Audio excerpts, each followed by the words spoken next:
Magandang hapon. Ako po si Lala Roque at ito ang News TV Quick Response Team.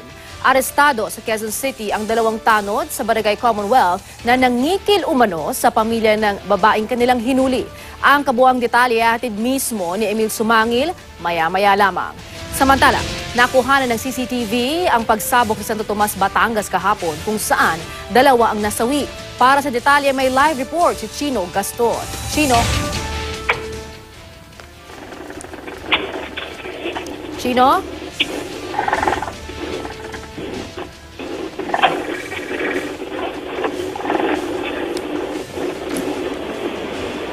Chino?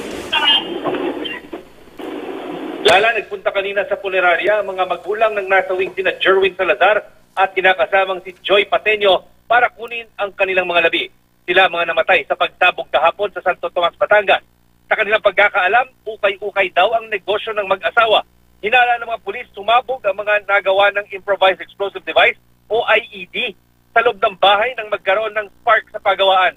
Patuloy ang paghahanap ng mga pulis kung sino ang nag-supply ng mga sangkap ng pampasabog na nakuha sa bahay ng mga biktima, gaya ng rolyo-rolyong time fuse, blasting cap casings at Pentex explosives na iilang kumpanya lang ang pinahihintulutang gumamit at magbenta.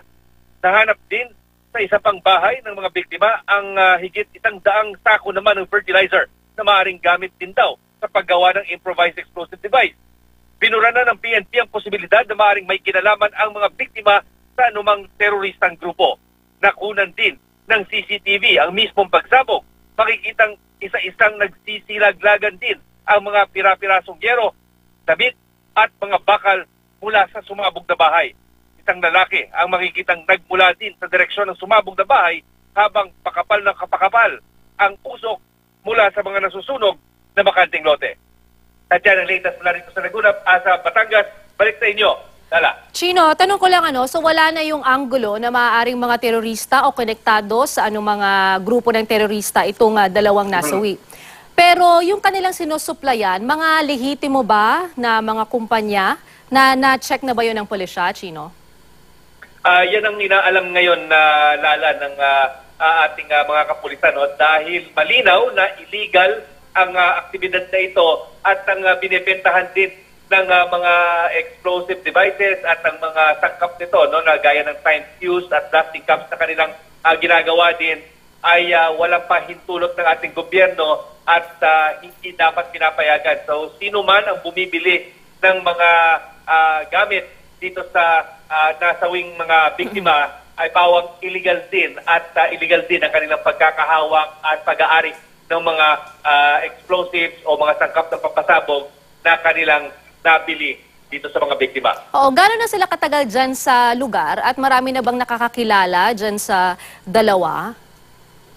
Alam mo, Dala, no, sinasabi kang medyo may katagalan na at nakapagpundar na itong mag-asawa dito sa lugar na ito. Bagamat, walang nakakaalam na ang kanilang negosyo pala ay ito, paggawa nga ng mga time fuse at mga blasting caps, no, na gamit pangkaraniwang sa mga quarrying operation at maging sa illegal blast fishing. Ang kanilang front, ang alam ng mga tao sa kanilang paligid at maging ang kanilang mga magulang, ang pagkakaalam, ang negosyo ng mag-asawa ay ang pagbebenta ng ukay-ukay. Kung kaya't kahapon, nung tayo'y nag-ikot doon sa mismong explosion site, nakita natin na napakaraming mga damit. No? Ang paliwanag mga pulis, ito yung mga second hand o yung mga ukay-ukay na mga damit na gamit din umano ng mag-asawa sa kanilang negosyo. Pero ang paniwala ng mga pulis, maaaring front lang, no? O ito yung cover na ginagamit ng asawa para mag-asawa para makapagbenta nitong mga pinagbabawal na pampasabog. So balikan ko lamang yung kanilang mga sinusuplayan. Ito ba'y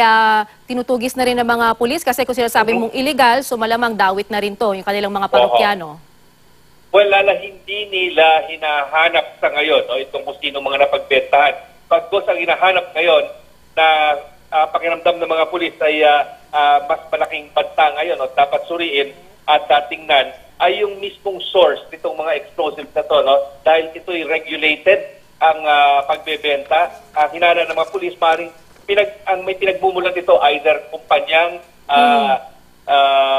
authorized na mag-import ng mga ganitong sangkap mula sa ibayong dagat o di kaya isang kumpanya na authorized na gumawa nito gaya ng time fuses, ito yung mga casing ng plastic cups at maging mismo yung sangkap na pampasabog na hinahalo at ginagamit para makapaglikha nito mga time fuses at iba't iba pang sangkap na gamit nga sa mining operations o illegal blast fishing. Okay. Maraming salamat sa iyo, Chino Gaston.